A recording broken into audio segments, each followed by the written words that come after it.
గంగాతరంగ రమణీయ జటాకలాపం గౌరీ నిరంతర విభూషిత వామభాగం నారాయణ ప్రియమనంగ మదాపహారం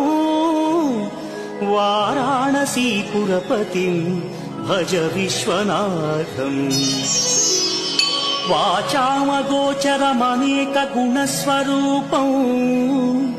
వాగీశ విష్ణుసురసేవిత పాదపీఠం యాగంటి బసవయ్య అంతకంతకు పెరిగి కలియుగాంతమున రంకేసేను యాగంటి బసవయ్య అంతకంతకు పెరిగి కలియుగాంతమున రంకేసేను వీరభోగ వసంతరాయుడుగనే వచ్చి దుష్ట శిక్షణ అప్పుడు చేస్తాను.